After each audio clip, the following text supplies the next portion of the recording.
အားလုံးပဲဆရာရဲ့ channel ကနေပြန်လည်ကြိုဆိုလိုက်ပါတယ်။ဒီနေ့မှာတော့ဗုဒ္ဓဟူးတာကပီးများကန်ဒေးကောင်းစင်မဲ့အကြောင်းအရာနဲ့ပတ်သက်ပြီးပြောပြချင်ပါတယ်ခင်ဗျာ။ဆရာရဲ့ဟိုးစားတန်းကိုသဘောကျတယ်ဆိုရင်မိတ်ဆွေတို့ရဲ့ like နဲ့ comment မှာအကြံပြုချက်လေးတွေရေးသားပြီးမှန်ထားခဲ့ပေးပါခင်ဗျာ။စတင်နားထောင်လိုက်ရအောင်ခင်ဗျာ။ဒီကာလဗုဒ္ဓဟူးတာသမီးများအတွက်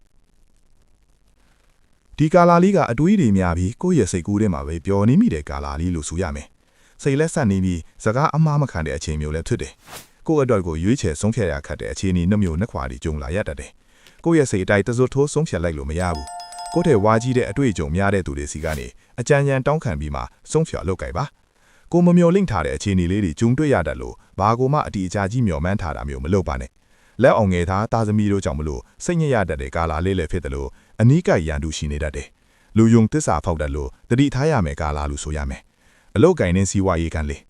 လုပ်ငန်းသစ်တွေစပြိုးဖို့ကောင်းမွန်တဲ့ကာလာလေးဖြစ်တယ်လို့ဖျားเจ้าကန်စေရီပထူးတွေကိုတွားရောက်ရင်ထူးထူးခြားခြားအကြံဉာဏ်ကောင်းတွေရလာတတ်တယ်။ကိုယ့်ရဲ့နေအိမ်ကိုဘာသာရေးနဲ့ပတ်သက်တဲ့ရုပ်ထုပန်းကြီးဓာတ်ပုံတွေရောက်လာတတ်ပြီးအခွင့်အလမ်းကောင်းတွေပေါ်လာလိမ့်မယ်။ရုပ်ဝီးကလုပ်ငန်းတွေကြံ့ကြာနေတဲ့လုပ်ငန်းတွေပြန်လဲပတ်လာပါလိမ့်မယ်။လုပ်ငန်းခွင်တွင်တတ်သူတွေအဖို့တော့ကိုယ့်ရဲ့အထက်လူကြီးနဲ့ဆက်ဆံရေးအဆင်ပြေအောင်ပေါင်းတင်ထားနိုင်ရင်နေတာကောင်းလေးရမယ်အချင်းပါ။ပညာရေးကန်လေးအထူးကောင်းမွန်တဲ့ကာလာလေးပါ။နိုင်ငံခြားမှာတွားရောက်ပညာသင်ဖို့ကြိုးစားနေသူတွေအောင်မြင်ပါလိမ့်မယ်။တခုတတိထားရမှာကဆရာတင်မှမားစေဖို့ဂရုစိုက်ပါ။ပင်အခြေရေးကန်ကလည်းကိုချစ်သူအင်းတောင်ဖက်ကကိုယ့်အပေါ်မှာရှိုးဖတ်ထားတဲ့ကိစ္စလေးတွေရှိနေတယ်လို့ကိုမသိစေချင်တဲ့အကြောင်းအရာလေးတွေလည်းပေါ်သွားတတ်တယ်။မိဘဆွေမျိုးအတိုင်းဝိုင်းတွေကြောင့်ကြောက်ကဆဖေးရလိမ့်မယ်။ဒီကာလာလေးကတယောက်ပေါ်တယောက်ခွင့်လွတ်နားလည်ခြင်းနဲ့မေတ္တာကိုပိုဦးစားပေးရမယ်အချိန်လေးပါ။ပြိုရွယ်ထူတဲ့ဖို့တော့ဖျားပွဲစေရီပထိုးနဲ့ဘာသာရေးနဲ့ပတ်သက်တဲ့နေရာတွေကိုတွားရောက်ရင်ကိုနဲ့တိုက်တူတဲ့သူမျိုးနဲ့တွေ့ဆုံရတတ်တယ်။ကျမ်းမာရေးကတော့ကျမ်းမာရေးအခိုင်အညံ့ကြီးမားမားမရှိပေမဲ့လည်း